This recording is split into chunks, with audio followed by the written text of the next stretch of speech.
हुकूमत पैसे army security देने को तैयार नहीं, शफाफ इंतखाबात कैसे कराएं? Chief election commissioner. CCPO Lahore Ghulam Mahmood Dogar transfer case में सुप्रीम कोर्ट की जानिब से फौरी तलब किए जाने पर चीफ इलेक्शन कमिश्नर अदालत में पेश हुए। चीफ इलेक्शन कमिश्नर का कहना था अदालत इजाजत दे तो इस मौके पर फायदा उठाते हुए कुछ कहना चाहता हूं। चीफ इलेक्शन कमिश्नर का कहना था कि इलेक्शन कमीशन ने यकसा पॉलिसी के तहत पूरे सूबे में तकर्रुर और तबादलों की इजाजत नहीं दी। कुछ कमिश्नर, डीसी, आरपीओ वगैरह का ट्रांसफर जरूरी था। इलेक्शन कमीशन के इख्तियारात महदूद करने की कोशिश की जा रही है। आर्मी को सिक्योरिटी का कहते हैं तो वो नहीं दे रहे। मातहत अदलिया ने 2018 में स्टाफ दिया, अब देने को तैयार नहीं। हुकूमत इलेक्शन के लिए पैसे नहीं दे रही। इलेक्शन कमीशन के इख्तियारात रोक दिए गए हैं। साफ शफाफ इंतखाबात कैसे कराएं? जस्टिस एजाजुल हसन ने इस्तफसार किया कि आपने इस मसले पर हुकूमत से राब्ता किया है। चीफ इलेक्शन कमिश्नर ने जवाब दिया कि हुकूमत को अपना तमाम तर मसाइल से आगाह किया है। चीफ इलेक्शन कमिश्नर का कहना था कि अगर चंद कमिश्नर, डीसी, आरपीओ, डीपीओ के तबादले ना हुए तो इंतखाबात शफाफ नहीं होंगे। अदालत हुक्म दे देगी तो तबादले नहीं करने देंगे। जस्टिस एजाजुल हसन का कहना था कि अदालत ऐसा कोई हुक्म नहीं दे रही। आइन का एक एक लफ्ज हमें पाबंद करता है। इलेक्शन कमीशन ने इंतखाबात का मामला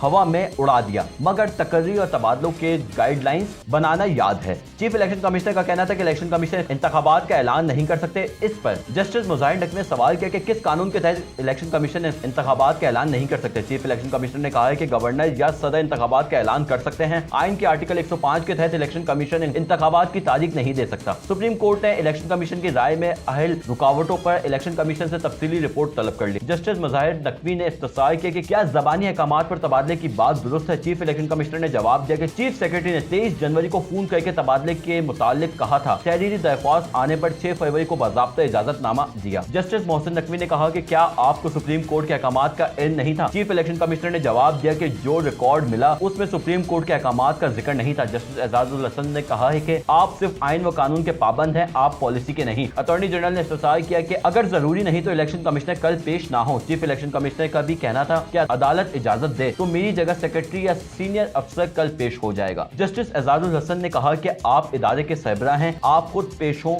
सुकून से सुनेंगे। सुप्रीम कोर्ट ने सीसीपीओ लाहौर गुलाम महमूद डोगर के तबादले समेत पंजाब में तमाम अफसरान का रिकॉर्ड तलब करते हुए केस की समाअत कल तक मुलतवी कर दी।